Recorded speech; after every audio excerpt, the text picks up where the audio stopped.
علیکم ورحمۃ اللہ۔ جی پیارے بھائی غفران، آج کا یہ آخری سوال کا جواب ہے۔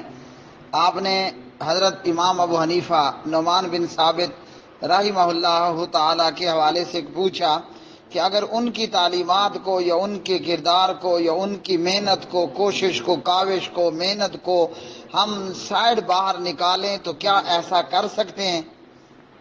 اب یہاں یہ سن لیجئے، وہ چاہے امام ابو حنیفہ ہو رحمۃ اللہ علیہ یا کوئی اور امام ہو، امام ابو حنیفہ رحمۃ اللہ علیہ ہیں کون؟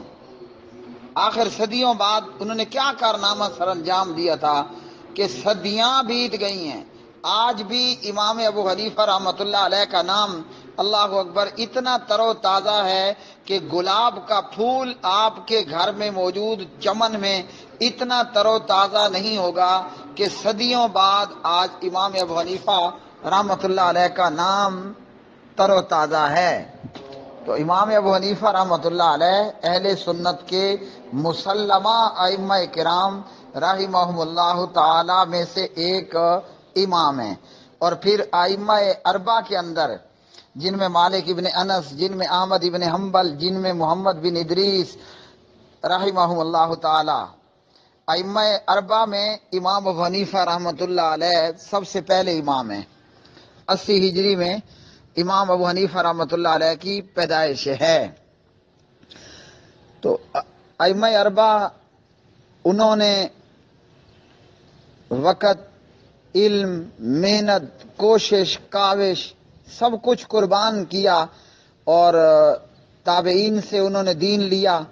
امام ابو حنیفہ کے متعلق یہ بھی دعویٰ کیا جاتا ہے کہ وہ بذات خود تابعی تھے، تو ان کو تابعی مان لینے کی صورت میں انہوں نے صحابہ کرام رضوان اللہ علیہ مجمعین سے علم حاصل کیا، اور انہیں تبع تابعی ماننے کی صورت میں انہوں نے تابعین سے علم حاصل کیا۔ تابعی ہیں تب بھی رتبہ بڑا ہے، تابعی نہیں تبع تابعی ہیں تب بھی رتبہ بہت بڑا ہے۔ بہرحال ائمہ کرام کا امام ابو حنیفہ رحمۃ اللہ علیہ کا ایک مقام ہے، ایک درجہ ہے، اور اہل سنت کے مسلمہ ائمہ کرام میں سے ہیں۔ اب ہم اگر 2019 میں یہ کہیں کہ امام ابو حنیفہ کو تھوڑی دیر کے لیے ذرا باہر نکال کے کھڑا کر دیں تو کون نکالے گا انہیں کا؟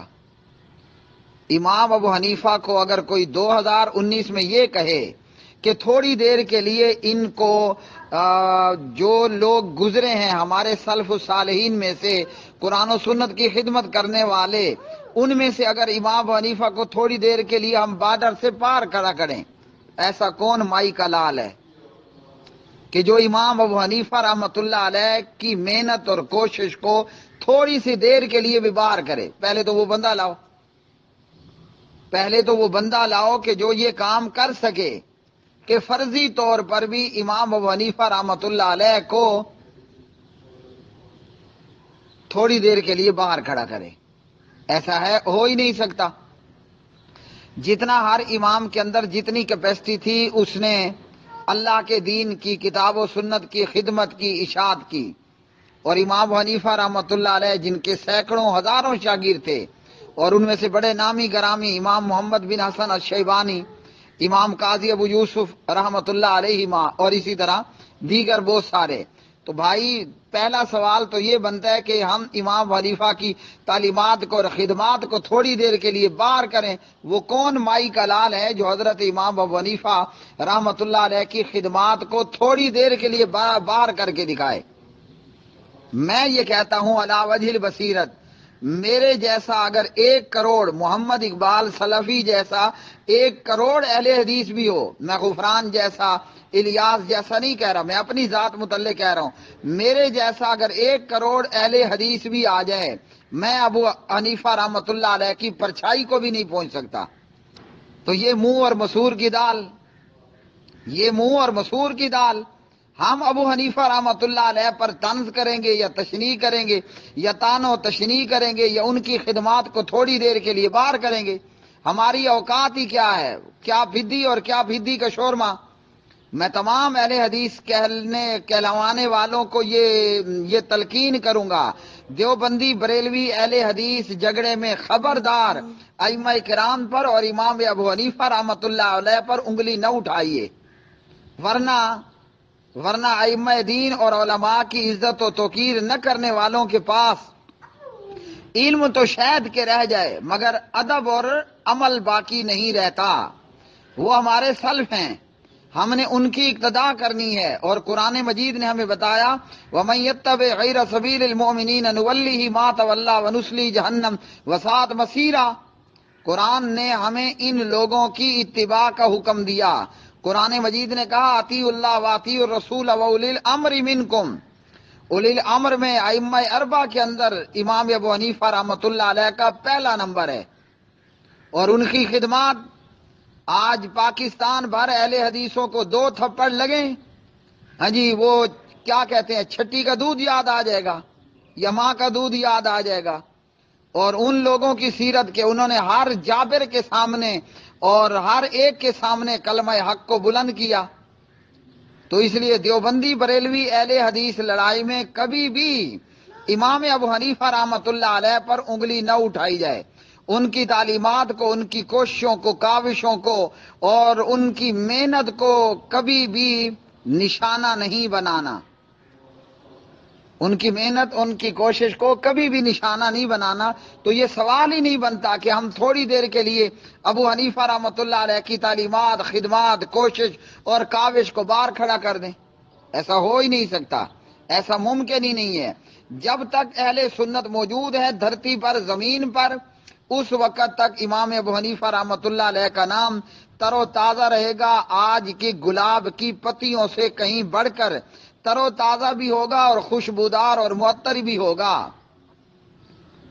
اور جب وہ ہمارے اولی الامر ہیں اور جب ان کی اتباع یہ سبیل المومنین ہے، تو ہمیں ان کی سیرت کو، ان کے کردار کو اور ان کی تعلیمات کو اپنے لیے مشعل راہ بنانا ہے، اور قرآن و سنت کی روشنی میں ہم نے ائمہ کرام رحمہم اللہ تعالی کی پیروی کرنی ہے۔ رہ گیا معاملہ ان کی کتابیں، تو امام ابو حنیفہ رحمۃ اللہ علیہ نے کوئی کتاب نہیں لکھی، ضرور ان کے سینکڑوں شاگرد رہے، ان کی باتوں کو لکھتے رہے، تو جو کتاب و سنت موافق ہے وہ سر آنکھوں پر، جیسے امام ابو حنیفہ رحمۃ اللہ علیہ کا قول اذا جاء الحدیث اور رسول اللہ صلی اللہ علیہ وسلم فعلی الراس والعین، جناب محمد الرسول اللہ صلی اللہ علیہ وسلم کی حدیث ابو حنیفہ کے سر پر اور ابو حنیفہ کی آنکھوں پر، اور اس طرح کی دیگر باتیں۔ تو اس لیے اپنی اس جھگڑے اور لڑائی میں ائمہ کرام کو ہرگز نشانہ نہ بنائیں، جیسے بعض جاہل مقلدین دیوبندیوں نے دیوبندی اہل حدیث لڑائی میں امام بخاری رحمۃ اللہ علیہ کو نشانہ بنایا، جیسے علامہ احمد سعید چتروڑ گڑھی پاکستان۔ تو دیکھیے کتنا برا حشر ہو کر وہ دنیا سے گیا۔ اس لیے اگر ہم چاہتے ہیں کہ ہمارا انت اچھا ہو، ہمارا دی اینڈ اچھا ہو، ہمارا انجام اچھا ہو، ہمارا خاتمہ اچھا ہو، تو ائمہ کرام رحمہم اللہ تعالی وہ ہمارے مقتدا ہیں، ہم ان کے مقتدی ہیں، وہ ہمارے پیشوا ہیں، ہم ان کے مقتدی ہیں۔ ہمیں ان کی سیرت، ان کی تعلیمات کی اقتداء کرنی ہے جو ثابت ہے، جو کتاب و سنت موافق ہے، یا جس کی بات کتاب و سنت کے زیادہ قریب ہے۔